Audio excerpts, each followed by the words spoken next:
Ryan Hall never had an interest in running, but one day he felt led to go around California's Big Bear Lake, which is 15 miles around, at an altitude of 7,000 feet.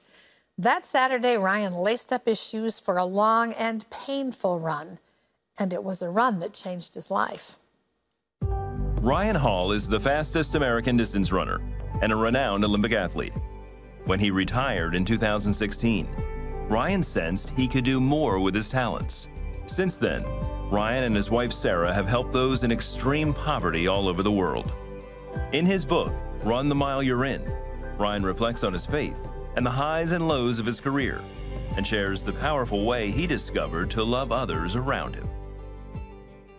Well, Ryan Hall is here with us now, and we welcome you to the show. It's great to have you here. Thanks for having me. I want you to talk a little bit about how God began this journey for you, because your dad was an athlete, and I think most young boys would think they're just going to follow in their father's footsteps. Running wasn't his key endeavor.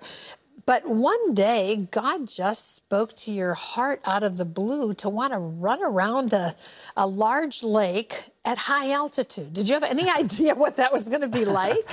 No, but I knew it'd involve a lot of pain for sure. But yeah, that was actually kind of the first time in my life I felt like I encountered God. You know, I felt like he was planting the seed deep down inside me to do something I formerly hated to do. And I think a lot of people can relate to that. It's like you hate to do something, and all of a sudden God just totally 180s that on you and plants this little seed of passion. And when you act on that, then it just grows into this tree that would have never been there if you didn't take that initial action. So that's what happened on that first 15-mile run with my dad. And yeah, it was not a supernatural run. You know, I didn't just float around the lake. It was long and painful, lots of walking and First of all, blisters. You wore your basketball shoes. Yeah, that was a bad idea. I'm surprised my dad didn't catch that, you know? Maybe he did. Maybe he did. Yes. As a teenager. So you've run so many races, marathons since then, competing in so many things. How do you prepare? Because when you get to the point of competition, every run is hard. So how do you prepare yourself for that? You know, consistency is the key to running well. People often ask me, like, how can you run? Like, my best marathon time works out to be about 4:45 per mile for 26 miles in a row. And, like, if I think about it, it kind of blows my mind that I was able to do that. And, you know, not to, like, be boasting about myself here, but it's just the power of consistency. You know, I couldn't run 1 mile in 4:45 when I first started running, but it's just putting myself out there day after day and then following this pattern that I think is true in the running realm. I think it's true in the spiritual realm as well, where you stretch yourself one day, and the next day, you let yourself adapt to that stretching, to that, you know, we work out our muscles, we do weightlifting to make our bodies respond to that stress. And when we allow ourselves to come up for air and rest, so we'd follow this hard day, easy day plan, and you just keep following that, and you just see kind of gradual results as your body changes and adapts. So here you are, you run around this Big Bear Lake, you run the 15, I mean, you are shot when that is over. At what point does God say to you, you know, you got a future here?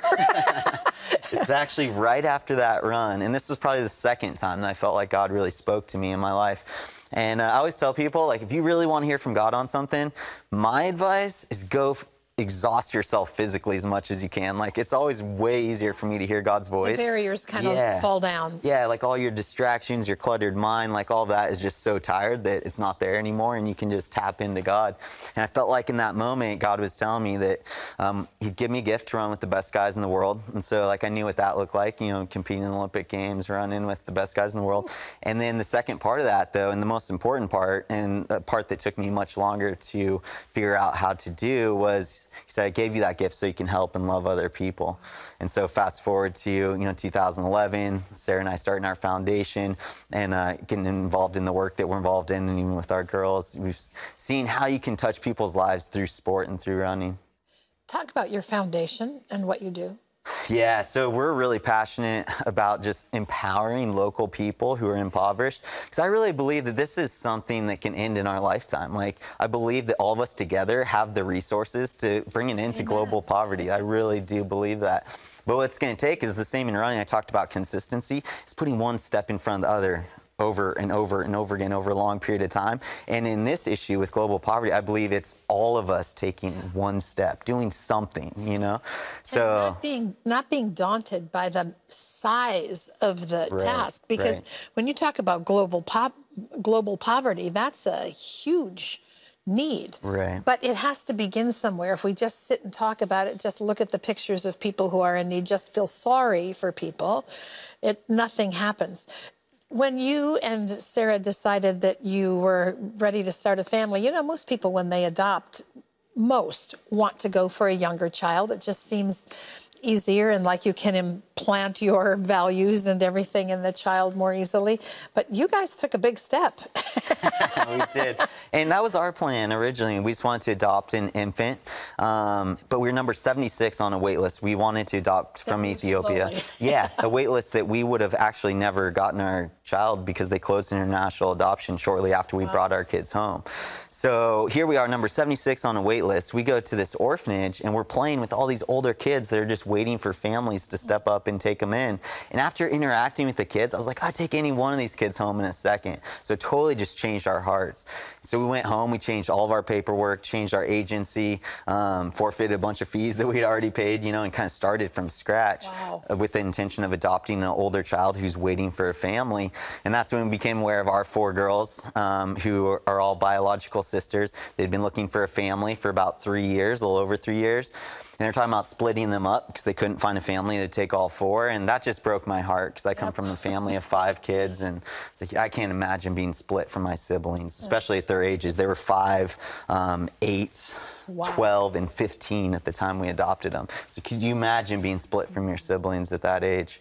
So, you know, that's when I kind of felt like God's love kind of filled my heart for the girls. And it's a growing love, you know, that's still growing to this day. But I've learned through my running career to follow love rather than fear. And that's kind of my signature of my career is I wasn't afraid to go risk it all because I was following like love God had put in my heart to run fast and to go to the front and to push. And I just love putting myself out there and taking risks because really at the end of the day, like you can't fail if you have God.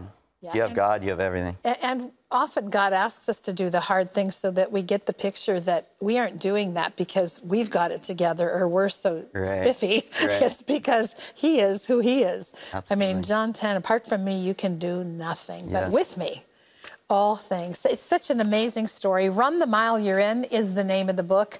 What an adventure you have been on. What an adventure you are on. Your adoption was not just an adoption. That was a rescue. And I know your family's thriving and doing well together. I want you all to enjoy the book. It's called Run the Mile You're In. I think you'd really find it fascinating. So get a hold of it. It's available wherever books are sold. Great to meet you, Ryan, and wonderful to have you here. Thank you for having me.